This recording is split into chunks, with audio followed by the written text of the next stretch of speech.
Huwag magulumihanan ang inyong puso. Magsisampalataya kayo sa Diyos. Magsisampalataya naman kayo sa akin. Sa bahay ng aking Ama ay maraming tahanan. Kung di gayon, ay sinabi ko sana sa inyo, sapagkat ako'y paroroon upang ipaghanda ko kayo ng dakong kalalagyan. At kung ako'y pumaroon at kayo'y maipaghanda ng kalalagyan, ay muling paririto ako at kayo'y tatanggapin ko sa aking sarili, upang kung saan ako naroroon, kayo naman ay dumuon. At kung saan ako paroroon, ay nalalaman ninyo ang daan. Sinabi sa kanya ni Tomas, Panginoon, hindi namin nalalaman kung saan ka paroroon. Paano ngang malalaman namin ang daan? Sinabi sa kanya ni Jesus, Ako ang daan, at ang katotohanan, at ang buhay. Sino man ay di makaparoroon sa Ama, kundi sa pamamagitan ko. Kung ako'y nangakilala ninyo, ay mangakikilala ninyo ang aking Ama. Buhat ngayon, siya'y inyong mangakikilala at siya'y inyong nakita. Sinabi sa kanya ni Felipe, Panginoon, ipakita mo sa amin ang Ama, at sukat na ito sa amin.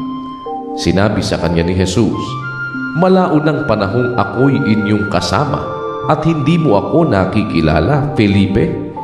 Ang nakakita sa akin ay nakakita sa Ama. Paanong sinasabi mo, ipakita mo sa amin ang Ama? Hindi ka baga nananampalataya na ako'y nasa Ama at ang Ama ay nasa akin? Ang mga salitang aking sinasabi sa inyo'y hindi ko sinasalita sa aking sarili, kundi ang Ama na tumatahan sa akin ay gumagawa ng kanyang mga gawa. Magsisampalataya kayo sa akin, at ako'y nasa Ama, at ang Ama ay nasa akin. O kung di kaya'y magsisampalataya kayo sa akin dahil sa mga gawa rin. Katotohanan sinasabi ko sa inyo, ang sa akin ay sumasampalataya, ay gagawin din naman niya ang mga gawang aking ginagawa, at lalong dakilang mga gawa kaysa rito ang gagawin niya, sapagkat ako'y paroroon sa Ama. At ang anumang inyong hingin sa aking pangalan, ay yaon ang aking gagawin, upang ang Ama ay lumuwalhati sa Anak. Kung kayo'y magsisihingi ng anuman sa pangalan ko, ay yaon ang aking gagawin.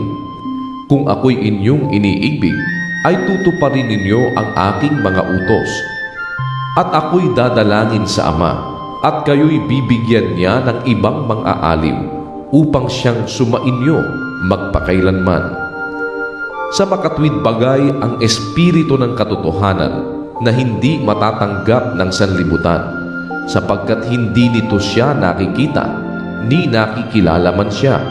Siya'y nakikilala ninyo, sapagkat siya'y tumatahan sa inyo at sasa inyo. Hindi ko kayo iiwang mag-isa, ako'y paririto sa inyo.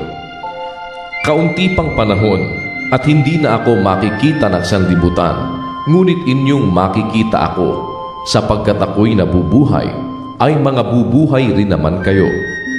Sa araw na yaoy makikilala ninyong ako'y nasa aking Ama, at kayo'y nasa akin, at ako'y nasa inyo.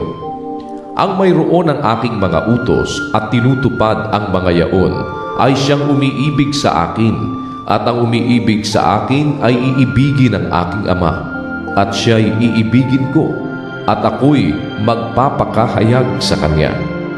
Si Judas, hindi ang Iscariote, ay nagsabi sa kanya, Panginoon, ano't mangyayari na sa amin ka magpapakahayag at hindi sa sanglibutan? Sumagot si Jesus at sinabi sa kanya, Kung ang sino man ay umiibig sa akin, ay kanyang tutuparin ang aking salita, at siya'y iibigin ng aking Ama, at kami pasasa kanya, at siya'y gagawin aming tahanan.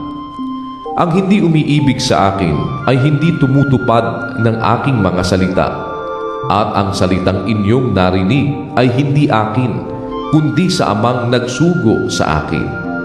Ang mga bagay na ito'y sinalita ko sa inyo, samantalang ako'y tumatahang kasama pa ninyo. Datapwat ang mang-aaliw, sa makatwid bagay ang Espiritu Santo na susuguin ng Ama sa aking pangalan. Siya ang magtuturo sa inyo ng lahat ng mga bagay at magpapaalaala ng lahat na sa inyo'y aking sinabi.